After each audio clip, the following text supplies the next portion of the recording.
Cohen today said Trump never overtly directed him to lie to Congress. He did say that Trump made clear what he should and should not say about the Trump Tower Moscow project. At the same time, I was actively negotiating in Russia for him.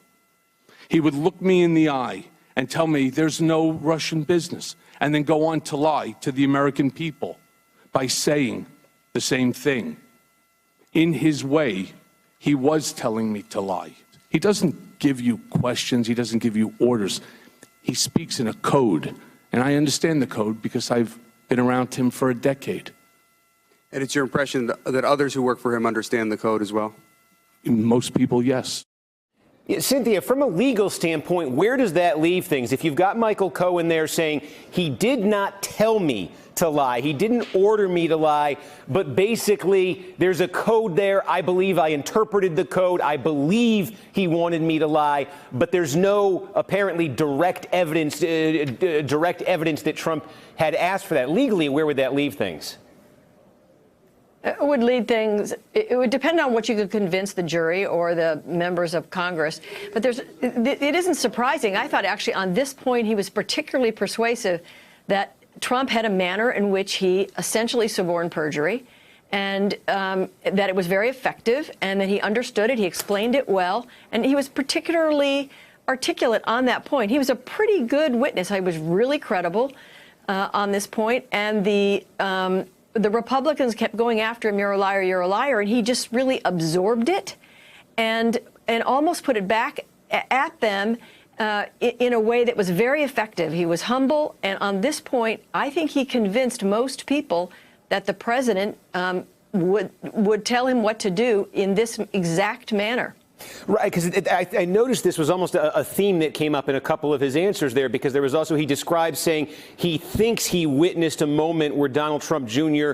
came in and whispered to Donald Trump about that June 2016 Trump Tower meeting, saw him walk behind the desk, said he never saw anybody walk behind the desk. He assumes that's what it is, but he doesn't know, says he didn't see any direct evidence there, never witnessed any direct collusion. I'm just curious, in terms of creating the impression, creating sort of a credible impression versus proving a case legally, what would the next step be there? Well, you prove it by all the little details that you can get. I have to say, honestly, I thought the business about going behind the desk in that section of his testimony and thinking that he knew exactly what that was maybe the weakest part of his testimony in my mind. But that when the president would suborn perjury either on this or on how he wanted him to answer on the Stormy Daniels, it was very effective.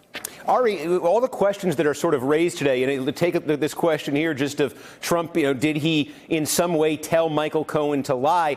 Cohen has talked with Mueller's team. Cohen's been through the Southern District of New York.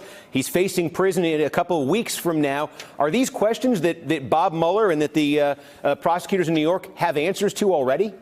Almost certainly, and you saw a tell of that really near the end of the day when he was asked about his final interaction with Donald Trump, and he said quite ominously, I can't even describe that to you because it is under criminal investigation in New York. We've never heard that before. And Steve, as you know, we've all been following this closely. When you think about all the other people, whether they flipped or not, Manafort, Gates, Flynn, none of them have testified in public under oath. This is the first time we've heard from any of these people. So Cohen is just one among many.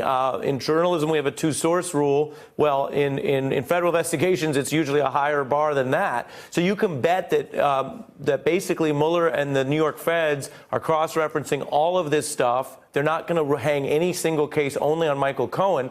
And the code discussion, I think the questions you raised, Steve, are so important because the code flips all the way back to where you started your broadcast tonight, which is that one of the most ominous things that Michael Cohen did today was outline his eyewitness account of what he says was Roger Stone telling Donald Trump over a speakerphone about WikiLeaks. Because the code, if you apply, again, that same logic, well, the code was Donald Trump publicly disputing that, publicly laying out a potentially either the truth, if it's true, or a cover story. Now, I say it's a cover story because Bob Mueller's already indicted Roger Stone for lying about that very thing.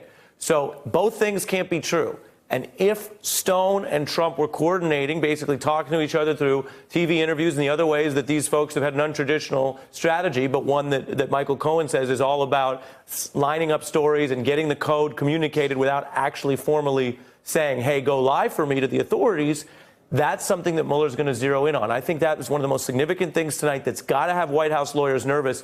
And a question I wonder tonight that we can't answer is, did Donald Trump's lawyers know all this when they let him write those written interrogatories in answer to Mueller, or not? Did they not even know because he might think he can outsmart anyone? That is a case where sometimes clients end up outsmarting themselves. Yeah, and just stay on that. And again, that is, I saw your show a few minutes ago. You set that up as potentially the most explosive thing that could be revealed from this. But again, that's something, if I'm understanding correctly, Mueller would know that right now.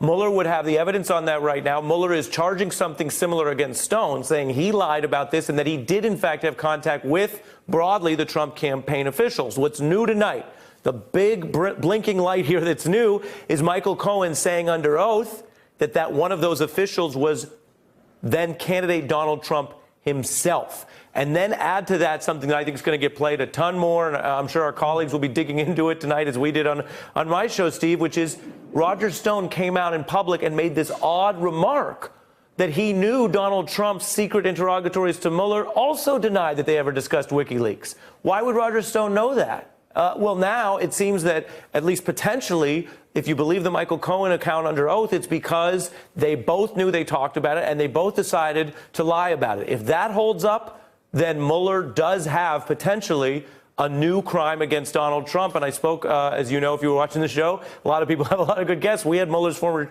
chief of staff on who said if he has that, he's going to make sure Congress knows about that. That's not going to get buried. Hey there, I'm Chris Hayes from MSNBC. Thanks for watching MSNBC on YouTube. If you want to keep up to date with the videos we're putting out, you can click subscribe just below me or click over on this list to see lots of other great videos.